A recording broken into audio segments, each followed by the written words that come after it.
So after about 10 days of intensive work with the caravan in the yard for the builder couple, we're all about done here really. The wall there has been rebuilt.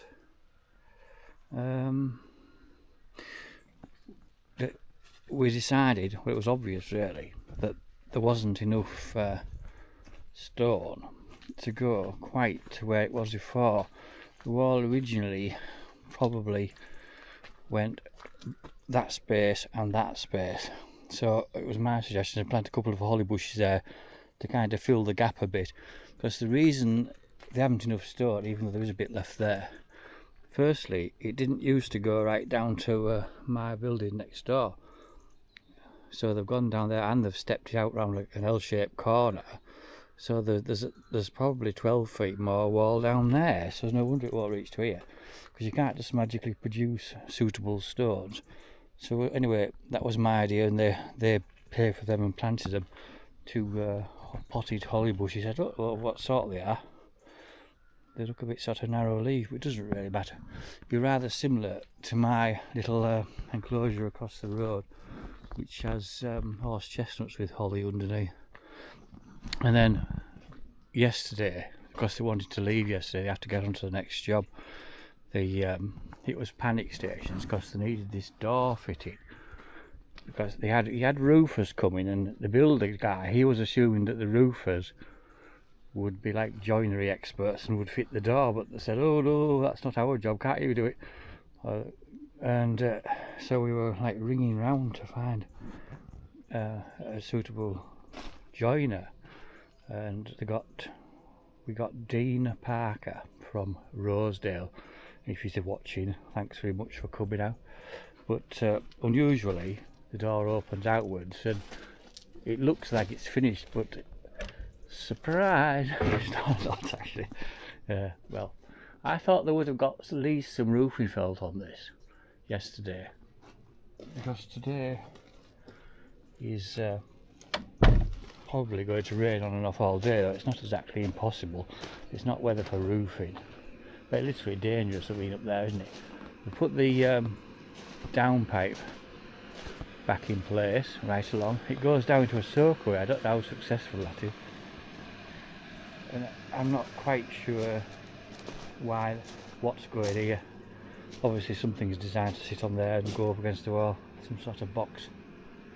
And that there, they call that a gland, so things just sort of push fit into that, I think. I don't quite know how it works. It's a bit like oil pipes on the back of a tractor. And then the back of the electric box is a bit tighter than it was.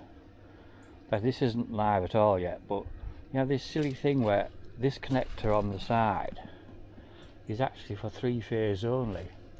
It's a 3-phase connector, is that, and they never use 3-phase. But that caused them such headaches with this extra wide gap to the wall, you see, because there's a great big chunky plug has to go on there, which is on an angle, so you couldn't have the wall tight against it, or they'd be chucking it down if there was an emergency. But they won't use that. He said that this pad here is designed to be for a standby generator, but apparently that they hardly ever bother fitting them, because I suppose they could be nicked in a lot of places. I don't suppose ours will be nicked, but they just stand there rotting away on you because they never even start up for like 10 years, and then suddenly you want one, and they probably would rather like bring one in if it suddenly needed because normally if the power's off it runs on an inverter for perhaps 48 hours. Obviously you can't run on that indefinitely. But with one problem, which it doesn't bother me, but I noticed that they put gravel in this muddy area here, and the door catches that, which isn't really very good, is it? But it's easily resolved. And that door is like a fire door. So it's actually quite substantial. It looks rather cheap and nasty. It wants staining, doesn't it? But I think that they're going to use like fence paint on the whole thing, so it looks more the same colour again. So anyway, a bit of a bombshell. I was assuming that this new cabin was, that's where the mobile phone kit is going, because from the start this has been, from the start when the planning stage, it's actually mentioned in the PDF downs about how it's going to have mobile phone on it, but there still seems to be sort of playing down exactly when that will be, because he says what's going to happen, there's a new airwave system about to be introduced, like within weeks or as soon as possible, but anyway, the new kit has to go in here, because they can't like spend all day removing the old one and then another day putting the new one in the existing place. So this does make sense that the new airwaves kit goes in this cabin, and then at some point they have a switchover day, and then the old cabin, it were cleared out, and that's where the mobile phone could go. So we still, I think I was sort of under the impression it was going to be quite soon, but I think it could be eventually, probably this year, who knows. Because it sounds like, for whatever reason, whether it's to do with the funding, they're trying to sort of rush these through a bit, get everything finished that's been sort of fannying about with for well, months really. I mean, we're halfway through September, it's the 13th I think, and they started this work before Christmas last year, and at the time I said, obviously you think, well, how long is it going to go on for? And he said 6 to 8 weeks. That was really for the groundwork, so admittedly, but I didn't think like 6 to 8 months later would still be, well, not played builder, because to be fair, the lads who have come on the sites have all been very agreeable, really, most of them, and especially the couple who've just been, they were rather fun. I quite liked having them in the yard in a van, but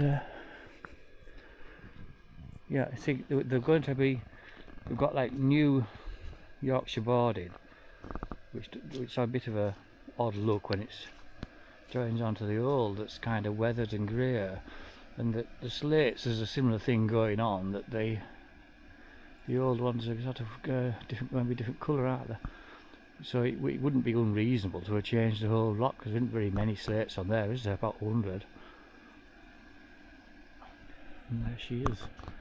Now all that's on it so far is the, well, two airwave antennas, and that little white blob there, that's for GPS. You might think, why does it need GPS? It doesn't move. Well, it kind of does move effectively.